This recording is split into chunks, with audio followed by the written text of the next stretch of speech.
नमस्कार दोस्तों, मेरा नाम है रुद्र मेहता और आप सभी का स्वागत है हमारी चैनल पग प्रवास में। इस बार हम जाने वाले हैं गुजरात के सबसे खूबसूरत 36 किलोमीटर के एक पग प्रवास में, जिसे गिरनार लिली परिक्रमा के नाम से जाना जाता है। यह परिक्रमा आपको गुजरात के सबसे ऊंचे पर्वत गिरनार की परिक्रमा करवाता है।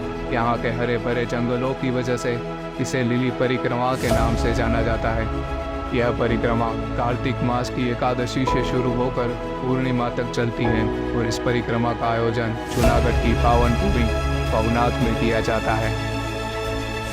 हर साल लाखों की संख्या में भक्त यहाँ पर आते हैं और इस परिक्रमा का हिस्सा बनते हैं, जिनके साथ हम भी इस परिक्रमा की महिमा जानने के लिए अपने प्रवास में चल पड़ते हैं।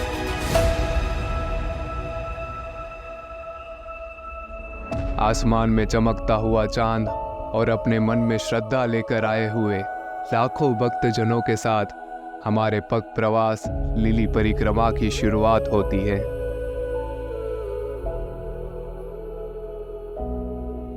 श्रद्धा और उत्साह से भरे हुए लाखों यात्रियों के साथ चलते हुए मेरी नज़र कुछ श्रद्धालुओं पर पड़ती है, जो चावल के दानों से स्वास्तिक बनाकर दिया जला रहे हैं। परिक्रमा की शुरुआत करने का यह एक बहुत ही पारंपरिक तरीका है। पूजा करते वक्त भगवान से ये प्रार्थना की जाती है कि सबकी परिक्रमा निर्विघ्न संपूर्ण हो जाए और सबको भगवान के आशीर्वाद प्राप्त हो। लोगों के भक्ति भाव के दर्शन करने के बाद आगे बढ़ते ही हमें एक चाय का स्टॉल दिखाई पड़ता है, जहां दिल से दो जवान चाचा चाय की सेवा दे रहे थे।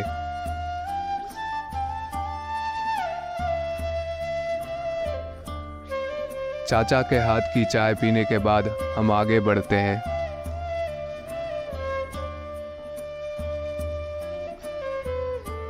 थोड़ा सा आगे बढ़ते ही हमें परिक्रमा का प्रवेश द्वार दिखाई पड़ता है, जहां से प्रवेश करते ही हम लाल डोरी की सीमा में आ जाते हैं।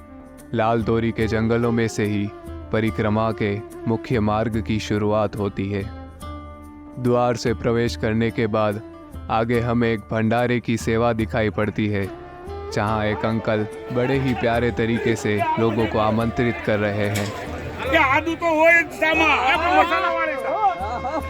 अगर आप कभी परिक्रमा करने आते हैं तो मैं आपको कह सकता हूं कि आपको खाने पीने के मामले में कोई दिक्कत नहीं आने वाली। चलते हुए हम स्वर्ग के उस द्वार तक पहुंच जाते हैं, जो साल में सिर्फ एक बार लिली परिक्रमा के लिए खुलता है। अभी अंधेरा बहुत है, इसीलिए शायद आपको पता ना चले, पर गिरनार का यह जंगल सच में किसी स्वर्ग से कम नहीं। एग्जैक्ट सुबह के 4:30 बजे हम परिक्रमा करने आए हुए यात्रियों के साथ फॉरेस्ट बॉर्डर गेट क्रॉस करते हैं।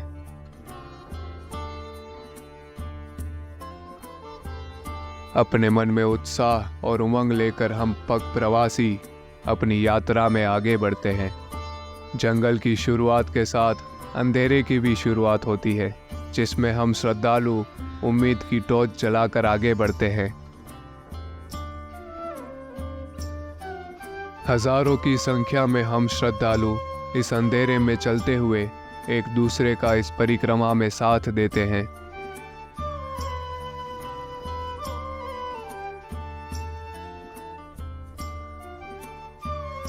कुछ देर चलने के बाद हमें एक जगह दिखाई पड़ती है, जहां दादा काल भैरव विराजमान है। केसर से सुशोभित दादा काल भैरव की प्रतिमा, जिसके बगल में एक धूणी भी दिख रही है।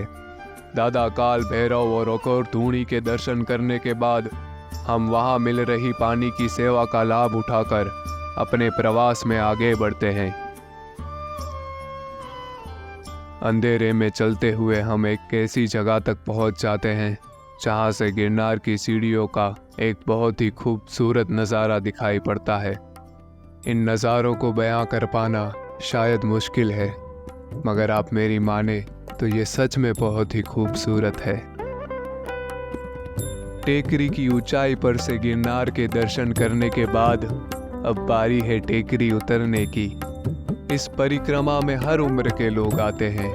बच्चों से लेकर बुजुर्ग तक, इन सब का ध्यान रखते हुए हम टेकरी की ढलान उतरना जारी रखते हैं।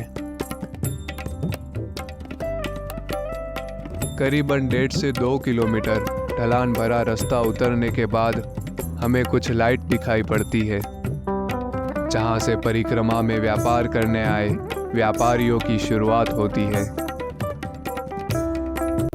इन व्यापारियों की भीड़ से थोड़ा आगे बढ़ने के बाद हम जंगल में कुछ देर विश्राम करने रुकते हैं। परिक्रमा करने आए हुए यात्रियों को आगे बढ़ते देख मेरे मन में एक भजन की पंक्तियां उमड़ती है।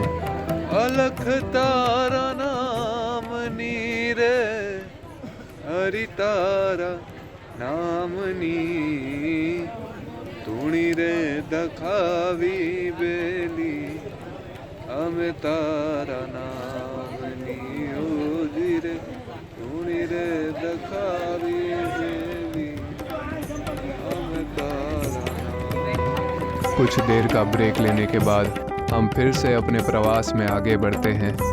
आसमान में हल्की सी रोशनी छाने लगी है। जंगलों में अब भी थोड़ा अंधेरा है और मेरे मन में है एक नए सूरज की आस। हल्की सी रोशनी में आगे बढ़ते हुए मुझे एक भक्त सुनाई पड़ते हैं। भक्त साहेब परिक्रमा की नई सुबह का आनंद हरि भजन गाकर ले रहे हैं। उन्हें सुनने के लिए मैं भी कुछ देर वहीं रुक जाता हूँ। संसार सागर माजल बलियो जी आने वाला बलियो से ये वो भारी रे संसार सागर ए माजल बलियो जी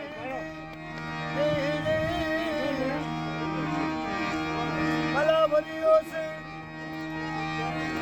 ए वो भारी रे तुलसीदास। हरि भजन के साथ एक नई सुबह की शुरुआत कर हम अपने पग प्रवास में आगे बढ़ते हैं। कुछ ही देर में सूरज की रोशनी चारों ओर फैल जाती है, जिसके साथ ही हमें प्रकृति के सुंदर मार्गदर्शन होते हैं। पौराणिक समय से गिरनार के इन पर्वतों में कई देवी देवता और सिद्ध योगियों का वास रहा है। गुरु दत्तात्रेय, माँ अम्बा, श्री नेमिनाथ जी जैसे कई सारे देवी देवताओं के लिए गिरनार पर्वतमाला उनके घर समान है।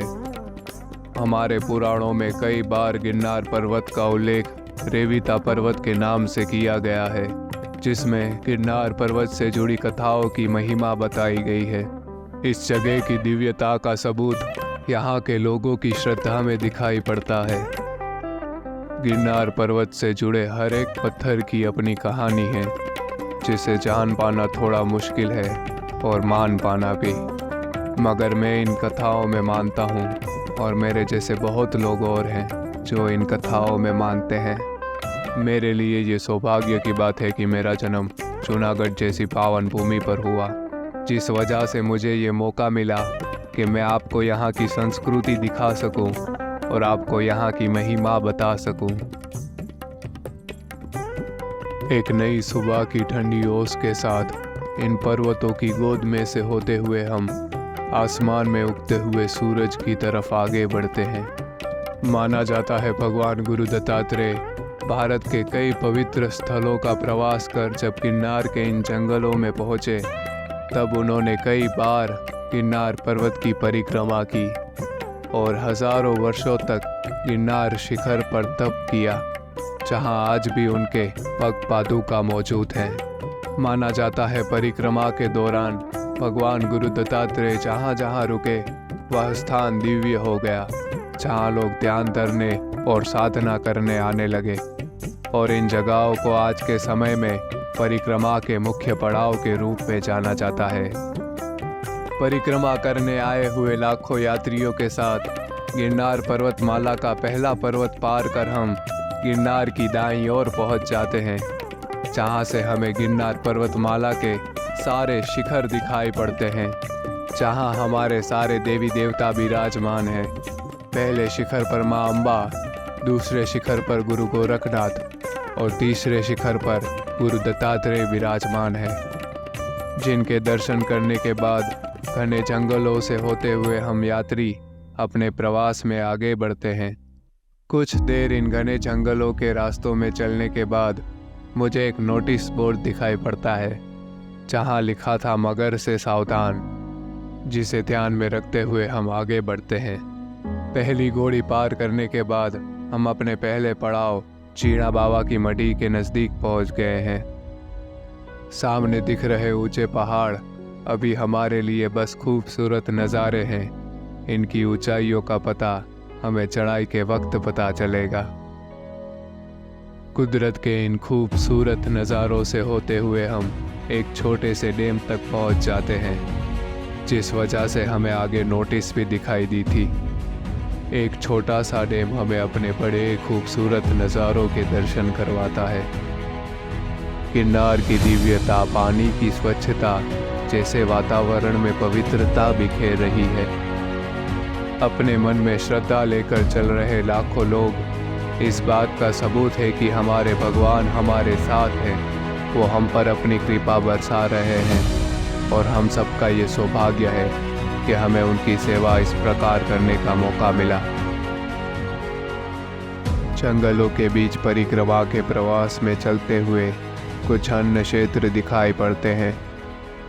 मैंने पहले ही कहा था, अगर आप परिक्रमा करने आते हैं तो आपको खाने पीने के मामले में कोई दिक्कत नहीं आने वाली।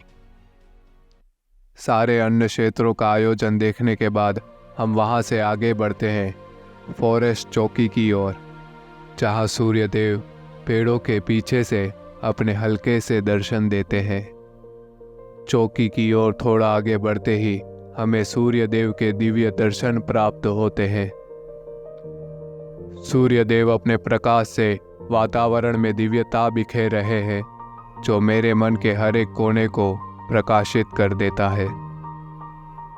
सूरज की किरणें पत्तों से टकराकर वातावरण में जादू कर देती है, जो हमारे सफ़र को स्वर्ग सा सुंदर कर देती है। जंगल के टेढ़े मेढ़े रास्ते में दिशा का अनुमान लगाना मुश्किल है, जिसे हम यहाँ के पर्वतों को देखकर समझ सकते हैं। ठंडी छांव और सुनहरी धूप वाले इन खूबसूरत रास्तों से होते हुए हम ऐसी जगह आ जाते हैं जहाँ लाखों प्रवासियों ने अपना डेरा डाला हुआ है। और यही वो जगह है जहाँ से परिक्रमा के 2 रास्ते शुरू होते हैं, जो माड़वेला तक पहुंचकर फिर से एक हो जाते हैं। यहाँ से थोड़ा आगे चीणा बाबा की मढ़ी है और परिक्रमा का मुख्य मार्ग भी, जो आपको सीधा माड़वेला ले जाएगा। इसीलिए हम जीणा बाबा की मढ़ी के दर्शन कर वापस यहीं पर आएंगे। प्रवास में आगे बढ़ते ही नागा बाबा के दर्शन होते हैं, जो लोगों को अपने आशीर्वाद बांट रहे हैं।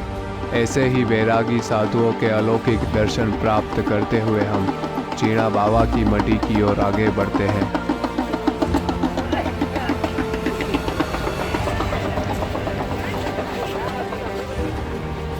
कुछ ही देर बाद हमें एक द्वार दिखाई पड़ता है, चीणा बाबा की मढ़ी का प्रवेश द्वार।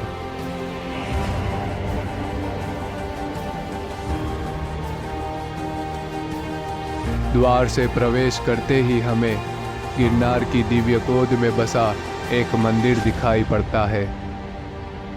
ध्यान धरने के लिए और विश्राम करने के लिए यह जगह विशेष रूप से उचित है। सदियों से यह स्थान परिक्रमा करने आ रहे हमारे ऋषि मुनि और देवी देवताओं का मुख्य विश्राम स्थल रहा है। माना जाता है आज भी उनकी दिव्यता यहाँ के वातावरण में है, जो परिक्रमार्थियों पर अपनी कृपा बरसाती है। मंदिर में प्रवेश करने के बाद हम धूनी के दर्शन करने के लिए लाइन में खड़े हो जाते हैं। कुछ ही देर बाद हमें अलौकिक धूनी के दर्शन प्राप्त होते हैं। माना जाता है चीणा बाबा गिरनार के इस दिव्य स्थान पर तपस्या करने के लिए आए थे। कथाओं के अनुसार नवनाथ में से एक वेलनाथ को ही चीणा बाबा के नाम से जाना जाता है। कई सालों तक संसार में अपना जीवन व्यतीत करने के बाद भी श्री वेलनाथ जी की आध्यात्मिक चाह बढ़ती जा रही थी, जिसे पूरा करने के लिए वो गिरनार पर्वतमाला के स्थान पर आते हैं और तपस्या करते हैं। श्री वेलनाथ जी के इस निर्णय की वजह से उन्हें जीणा बाबा के नाम से संबोधित किया गया, जिसका अर्थ होता है आखिरी कदम। तब से श्री वेलनाथ जी को जीणा बाबा के रूप में भी जाना जाने लगा। अपनी तपस्या के दौरान जीणा बाबा को देवताओं के दर्शन भी हुए, जिनसे उन्हें कई दिव्य वरदान प्राप्त हुए। अपने वरदानों का उपयोग जीणा बाबा ने समाज कल्याण के कई कार्यों में किया। इसी वजह से उनके भक्तों के लिए यह जगह आज भी पूजनीय है। जीणा बाबा की मढ़ी के दर्शन करने के बाद हम अपने प्रवास में आगे बढ़ते हैं। फिर से एक बार साधु संतों के दर्शन करते हुए हम अपने परिक्रमा के मार्ग की ओर आगे बढ़ते हैं। सड़खड़िया हनुमान वाले रास्ते के पास पहुंचते ही हम जंगल में गिरनार के नज़ारों के पास विश्राम करने रुक जाते हैं। गिरनार के ये दिव्य नज़ारे मेरे मन में आध्यात्मिकता फैला देते हैं। मुझे ऐसा लगा जैसे मेरे पास सारे जवाब हो। इसी जंगल में हजारों लोगों के साथ हम भी विश्राम करने रुक जाते हैं। जंगल के खूबसूरत वातावरण में बैठते ही मेरा मन शांत हो जाता है और मेरी सारी थकान दूर हो जाती है। लिली परिक्रमा के प्रवास का हमारा ये पहला लॉन्ग ब्रेक है, जिसके साथ ही हमारी लिली परिक्रमा का पहला पड़ाव संपूर्ण होता है।